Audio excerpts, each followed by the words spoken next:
All right, you guys are live. Okay, should we just jump in? Yes. Are you driving? Let's jump in. We're 6 minutes late. So, welcome to Wall Street Beats. My name is Berna Barchet. Today is Thursday, May 14th, I think. And I'm here with my buddies, Jeff and Robert. So, Mackie, I'm going to start with you today. What are you thinking about in retail other than just the grenades going off in every direction? It's been a trippy quarter so far, right? Like it's March. It was like, geez, what if things go right? And that turned out to be a great trade, but just a parabola, just a roll right the hell over. I still think it's all about gas prices. I think just on the margins, we're trained that way. You can make it complicated. We've got plenty of smart people on Wall Street Beats who can talk supply chains up the yin yang. I don't think you have to make it more complicated than just drive past the pumps. And if you see a price that strikes you as shockingly high, assume that it affects at least a little bit of incremental demand and the entire supply chain accordingly, because obviously it's a derivative of what oil is happening. But they've been killing the retailers. They've been just beating them senseless. Robert can't even stand to listen to it. It's been so bad. But you've seen it. It's the mall stocks had a brutal week. Target, which didn't do anything really wrong. Right. It's not a this year's earnings story. It doesn't matter kind of what they earn this year. They have to be directionally right. You don't unwind 5 years of ineptitude with a quarter. But you can see that chart they didn't do anything. It went from 130 to 120. All of a sudden it's sitting right on support. They report next week. I don't think people are going to be shocked by it. I think traffic probably picked up. Maybe not an absolute U-turn. Of course, they're affected by gas prices, but in terms of if this is people being concerned over their margins or what they're going to earn this year, you're thinking 2 years out. I mean, this is a company that's spending $5 billion in capex, which for them is huge, and they're not launching any satellites. They're actually just going to fix their stores. There's a lot to be done. I think the traffic's improved. I think they're taking care of the low-hanging fruit. And they've gotten rid of some of the people they needed to get rid of, which is all you can ask. That's you check those off your list. New CEOs, that's the kind of stuff you want to see. But that could get destroyed next week. Who knows? Amazon still looks pretty well, even though if you dug into those numbers, the retail side looked pretty good. Walmart reports next week. Home Depot reports next week. They're going to start things out in case the bar isn't low enough, in case people aren't just worried enough. Home Depot ought to fix them of that. That stock's been flat for 5 years, which is amazing for it's a 5-year chart. It's talk about this. This is how value traps work. They don't always look like buying Lulu at 190 because it's down to 15 times earnings and it couldn't possibly go lower than that. It looks like Home Depot, this is an American blue chip. It's all wave the flag around them. 5 years of dead money. Your McDonald's is making new highs. Nike, people ask me about that constantly. Love to ask about Nike. Oh my God, stay away from Nike. I'm not a super pure chartist, but stocks that just find a way to make new lows by 50 cents every single day tend not to recover all that well. Not without some sort of catalyst, which is just a squeeze. So your upside, Burnham, we were talking before, you get an on quarter, terrific quarter, get a tapestry, blowout numbers, and you get kind of a shrug, and then the next day someone comes out with a report that says it's, no matter what they say, weakness is coming, and that's your problem until they report again. So that's your upside. Your downside is Under Armour, where it looks cheap, everyone thinks it's cheap, it's forgotten brand, and they just absolutely flog it to death. And the real scary ones are the Shake Shack, which is just like pretty well managed company.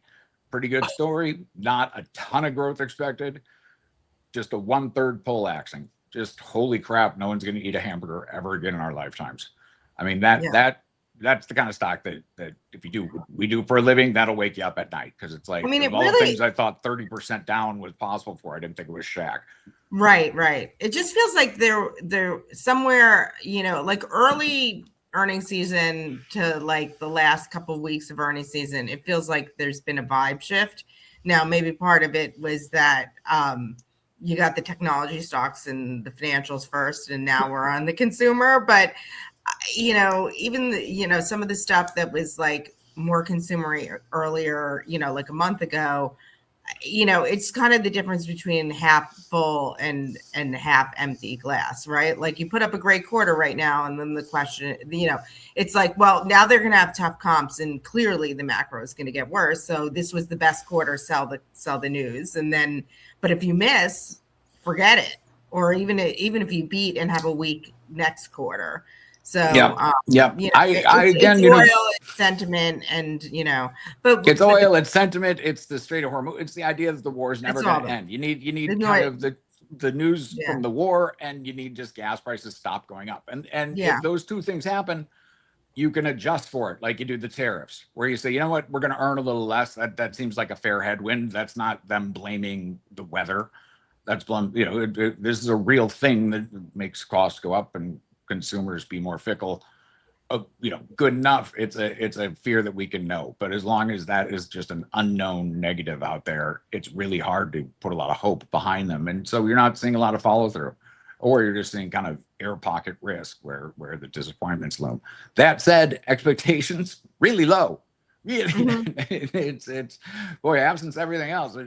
I kind of like, as we pull into the retail side of the earnings season, I think we have a pretty good idea what Walmart's going to report. Now, how people react to that, to the shocking news that people are buying more staples and are price sensitive, that's fine.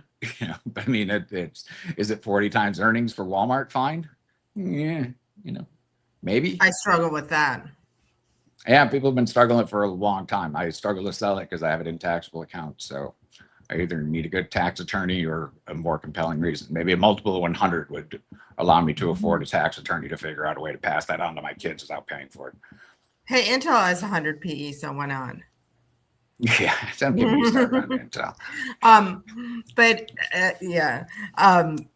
Can we go back to Target for a second? Because I know you said that Monday they had a rough day, but I think the stock is still up about 25% this year, and you were bullish coming to the year on this one. Stock of the year at 92. I'm happy with that. So you had a great call here. I'm looking at earnings estimates, which haven't really come up materially over the course of the year. So we've had a re-rating in Target. I know they had an investor day earlier this year. I don't know if was part of the momentum shift on it, but I haven't been paying close attention to the stock lately. But what do you attribute what is essentially like a bit of a re-rating and a multiple expansion ahead of the earnings estimates coming up? What you had is you can see kind of the end of last summer where they gapped lower.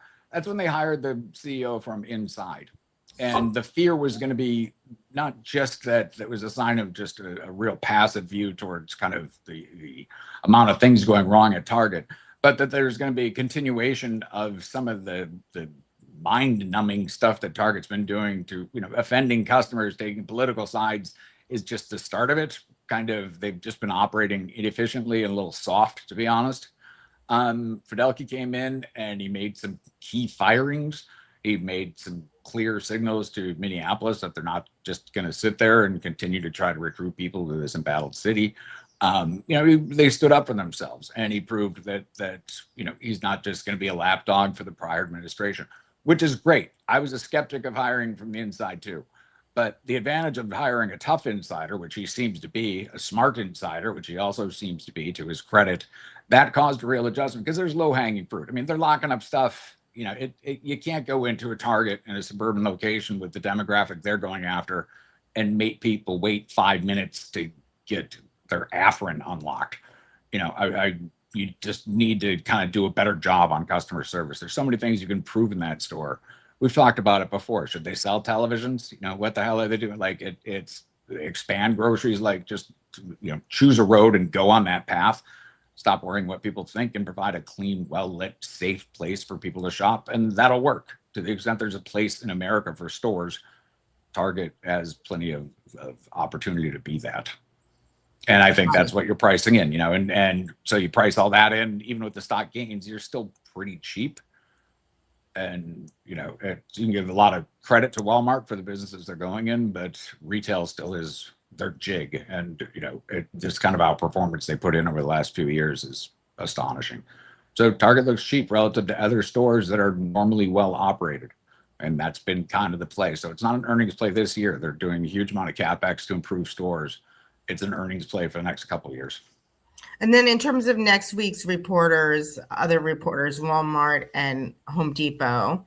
You own Walmart, but it sounds like you would not be adding here. You're kind of got the depths of your low basis in a taxable account. Which is kind of the wimpiest call of all. You know, you want to give people actionable ideas.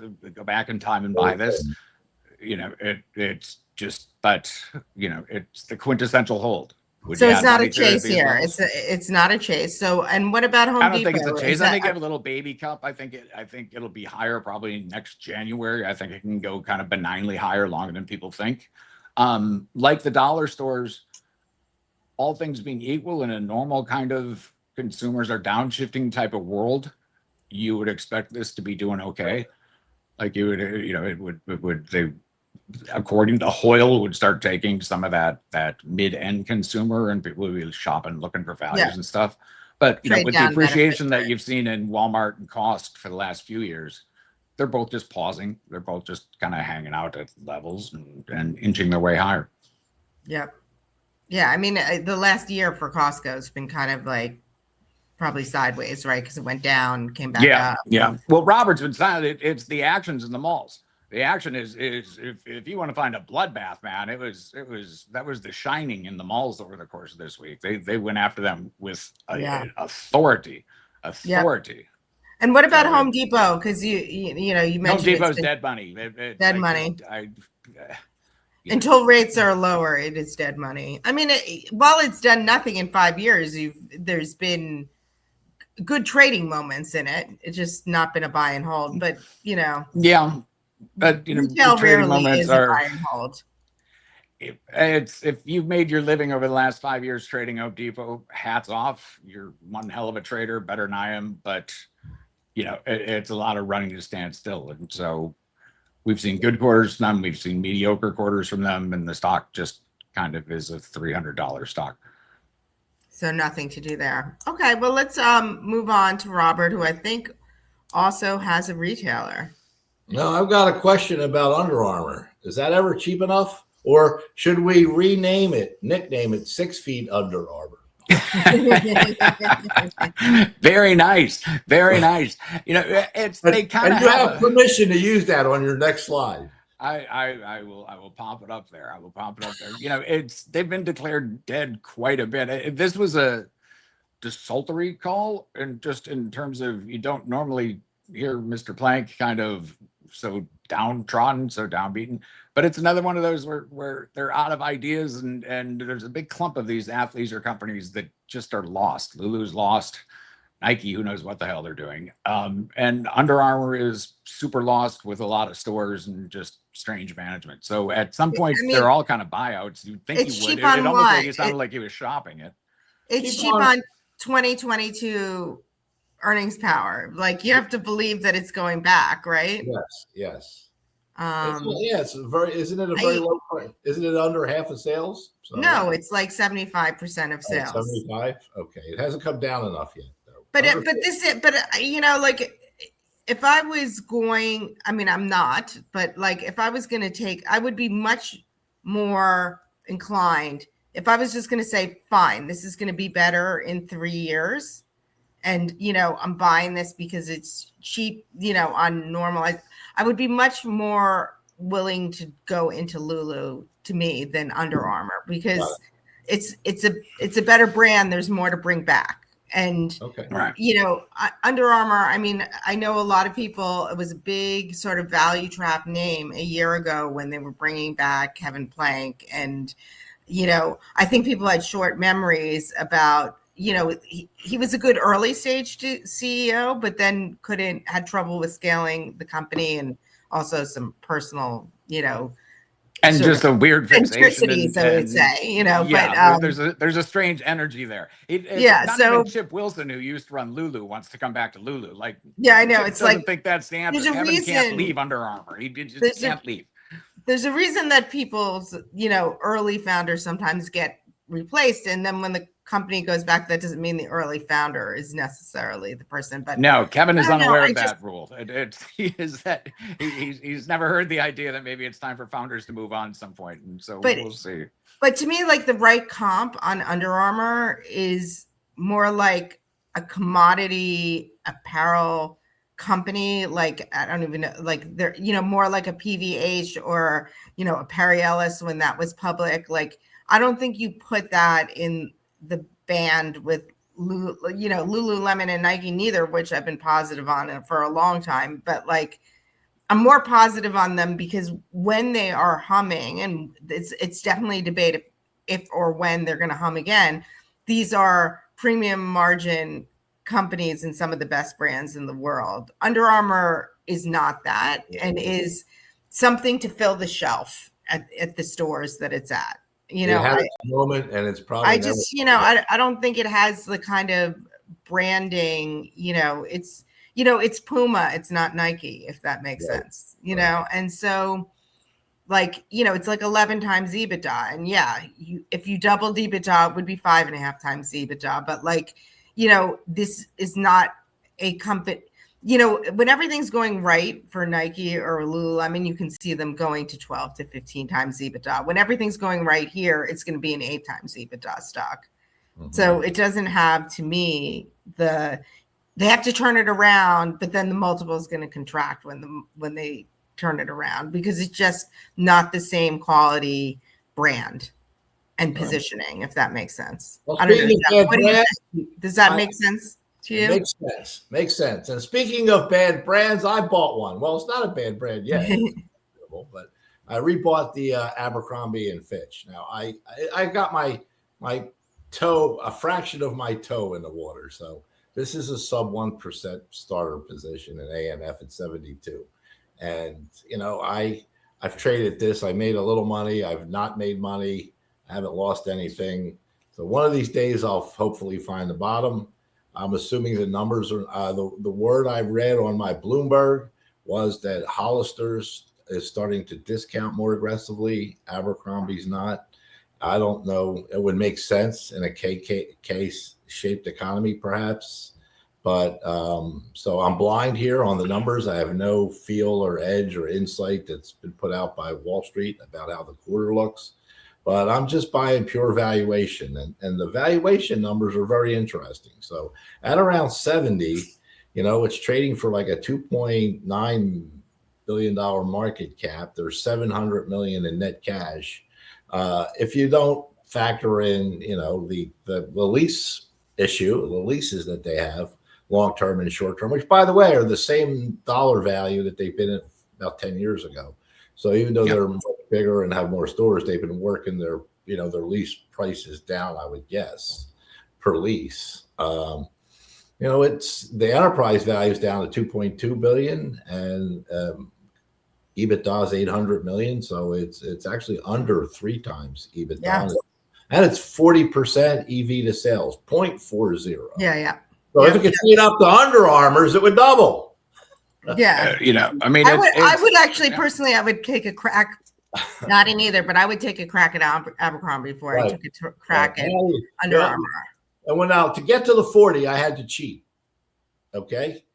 I had to say that the share count, which is 48, will go from 48 to 45 to 41, because they're buying 1 million shares a quarter. And I said, in 2019 or 20, there was 70 million shares on the stock, 69.7 to be exact. And there was 47 million shares, I believe, last quarter. And I think it'll be closer to 40 by the end of next year. So I'm using a 40 million share count on the $72 stock price, which is 2.9 billion. And that's like $10, almost $10 a share in free cash flow. So yes. So it is. It's approaching 15% free cash flow yield. The question, the real tricky thing though, is they've been doing $400 or $500 million of free cash flow the last few years. If you go back to before the turnaround, I think it was more like 1 to 200. So it was, yes. They've sort of had an inflection point in their profitability a couple of years ago. And like Crocs, the street might never pay for it, right? It may believe it's unsustainable.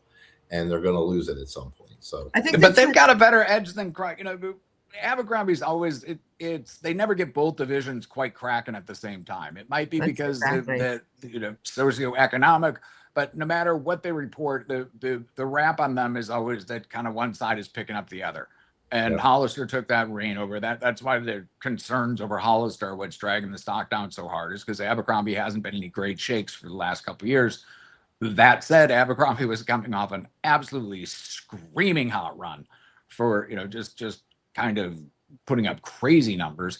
I think the place is well managed. I mean, it's hard for me to see kind of both those divisions tanking at once. It weirdly trades at almost a discount to what it would be if you just kind of let them be their own sort of specialty shops, or, it's because they treat it like they just don't have any good ideas. I think what's really happening is they're cannibalizing one another to a degree, which is why they kind of can't get out of their own way. But then you add them together and it's like, well, between cannibalizing themselves, they've got a lot of leases, but they've been cutting them back. They've got a lot of shares, but they've been buying them back.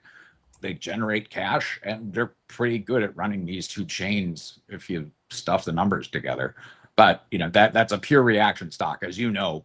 I've seen you win on it, and I've seen it come all the way back down. And in both of those cases, it was just they reported quarters that overall were fine, but there were warts on one side of the business. Yeah, and they get really disproportionately hammered for any kind of weakness. Yeah, I took a crack at this, I think, in the beginning of 24 unsuccessfully. And then it was like the opposite story, right? Like Abercrombie was slowing and Hollister was on fire. It is just, there's always, they just never seem to be able to get both of them going at the same time.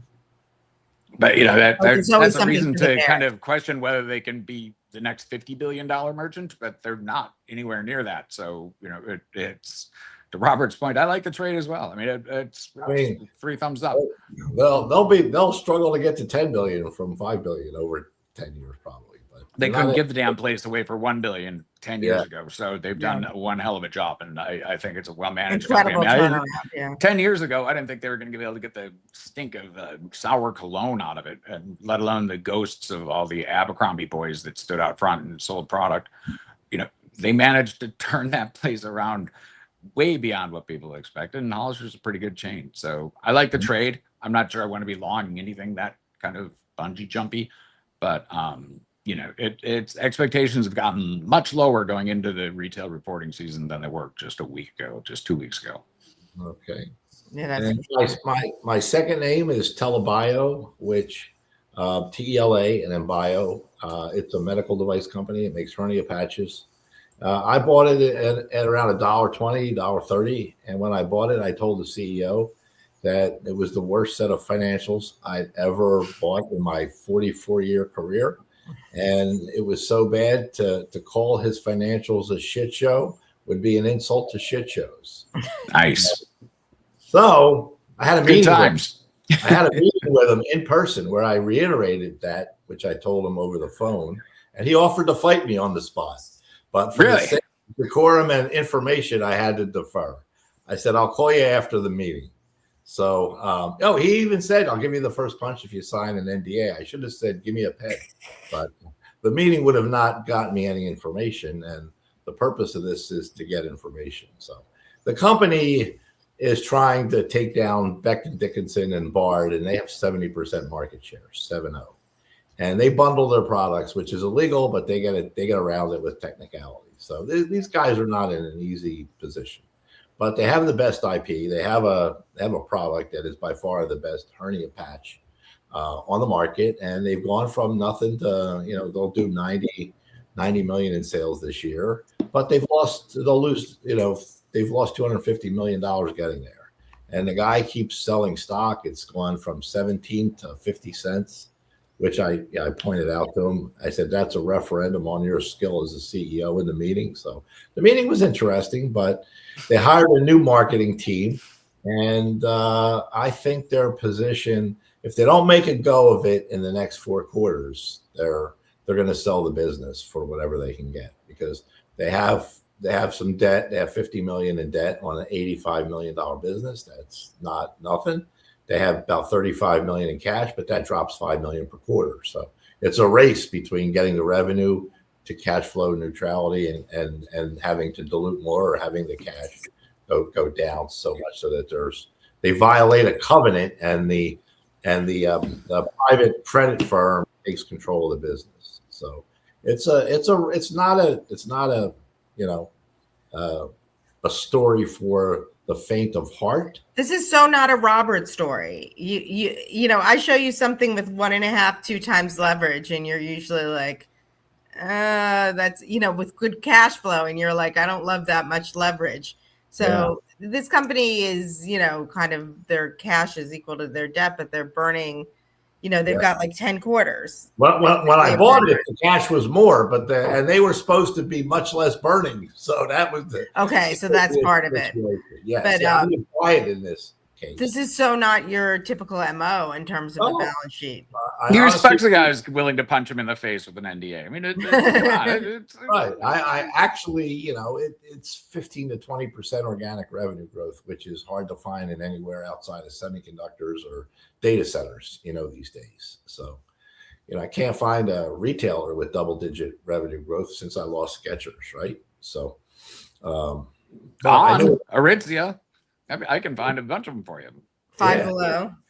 Yeah. I mean, down in, you know, 12 or 13 or 14 times earnings. That's the difference. I mean, some of them got close when in the Trump temper tantrum. So I just didn't buy them last spring when some of them were available. So, but there were growth stocks that were cheap then. Now the growth stocks are sort of holding up much better, you know, I think, in many areas, except for, you know, healthcare for sure. I think growth managers are selling growth stocks in other sectors to put more money into semiconductors. So that's why I think retail and healthcare are suffering, the growth companies. Which brings the show full circle. We all just should have bought Intel and shut the hell up about everything. Full circle, but you know, I will. Well, let me ask you one question about Tila, and then I will share one thought, and then we'll wrap up. But so Tila, would you buy it today, or would you? After meeting after that meeting, I bought a little more stock. Now, again, as I said, it's a lottery ticket, and I added about 10% to my position. So how do you size something like this? Is this like a percent for you? Yeah, it's a percent. Yeah. Mm-hmm. So I'll throw something out there because this was a thought that I had yesterday, but I want to hear your reactions. So this market's beginning to remind me of the one when the internet came together. So I'm starting to see some pretty extreme value in certain places in the market in old economy. I mean, pretty much this year, the only things that are working are semis, data center, AI, everything sort of tech in that part of the tech world, like not all of tech, because like software is terrible. And, you know, so AI related tech is working and energy is working because we have a war in the Middle East. Right. So, and that's been, you know, there are exceptions of the Walmarts and some, you know, some safe havens, but that's been the theme of the market this year. I'm looking at some of the valuations on things like Intel, you know, some of the data center names, and I'm looking at how cheap and thrown out some of the old economy stuff is getting, and maybe we're not there yet, but you know, some pretty low valuations we're seeing. You know, Abercrombie's 3 times EBITDA, right? We talked about, and it's just sort of like, you know, history doesn't repeat, but it rhymes, and it's reminding me of like when I was very first in my career as an analyst in the late 90s. And, you know, there was all the old economy stocks, the regional banks, the department stores, the office REITs, like all of these old economy things were going to like, you know, low valuations. And, you know, there was literally no limit on what anything internet related, you know, famously like the pets.com and all that. And I don't think we're like, and you know, and then it all started to shift beginning April 2000. I don't think we're in like December 99 or anything, but it's beginning to feel, because the old economy stuff isn't that cheap, but we are at the point where the AI stuff is getting that expensive. And, you know, if you have the slightest misstep as an old economy company, we're seeing like 30% moves down, which gets to the point, like what Robert was saying, like people are selling their theoretical like growth healthcare, growth consumer, growth, growthy industrial, because so they can be more and more AI, because, you may have a stock that just took a 30% haircut and you think it's a great buy here. But, if you're sort of chasing an index, you need to go chase the AI stuff that you're underperforming because of. And so it feels like a little bit to me like 99. I don't know what you guys think about that. I think it's taken up most of the oxygen. It's, the way that those .com stocks kind of, if you weren't in them, you kind of had nothing else to do. You could buy those cheap companies for quite a while. If you turned to value during the waning days of the .com, it was honestly just suicide tablet time. It's anything you owned that wasn't kind of taking advantage of this boom was kind of useless. And so stocks get cheaper longer than you think. I don't disagree. The other thing you see is that people are projecting out companies like Micron's earnings forever, and they'll stuff it in your face and say there's no way this is a bubble. It's trading at 3 times 30 earnings, and you're like, yeah, like cyclical. I'm familiar with cyclicals are being are assumed to not be cyclical anymore, basically. Right. This time is different. But sure. I guess what's interesting to me is like the period from like 2000 to 2002 was one of the greatest times to be a value investor, because I always think about like the department stores, which it's hard to think about them with a clear head now because obviously those business models died, but it's 25 years later. It took them 25 years to die. Like if you were buying JCPenney and Macy's at the beginning of 00, you were buying them at 5-6 times. They were going to go to 12 times, and their earnings were actually going up. So like, they were great stocks. The regional banks, all these boring things were great stocks, and it was a great time to be a value investor. And value investing has been so out of favor for so long. But given what's happening now, and we may be a year away from it shifting, but I'm kind of wondering if we could, if things are going to get so sort of bifurcated in the market. And the thing that made me think about it the other day is like, I had a day where I was getting shellacked and everything was down except for my semi and energy names. And I looked and the market was up, but my entire screen was red, not just the stocks I own, but like all the stocks I watch were red. And it was just, and I have a lot of different stocks on my screen, but they tend to be, consumer, media, software, and some industrials, right? Is most of them. And they were all red. And I'm like, how is the market up? And it just like the breadth is really narrowing in this market. Like the leadership is, which is always concerning, right? But I'm trying to look at this as half full and wondering if we're going to get a good moment for value investing in 6 months, a year, or 18 months, something like that. I don't know. Robert? I think our fear measures are getting all screwed up too. Go ahead, Robert. Yeah, the market P is too high, and we don't have the same P ratios we had in the old economy. I ran a low PE deep value fund then. It was very brutal. It was, it was Groundhog Day every day. And I think Liz Claiborne was one of my top positions earnings, to bring a retail name from the past. But I had Republic Services, the trash company, at 8 times earnings, Caterpillar at 8 times earnings. I had a lot of high quality businesses. And right. And we're not seeing those super high quality businesses at those valuations. They're mid-teens now. So I just don't get used for mid 15 times earnings. I get used for 7s. So if there were other areas of the market that had Abercrombie's at 7 and 3 times EBITDA, I would start getting my toes wet there as well. But that's a rare valuation. Yeah, right now it's mostly in consumer. There are lots of them then.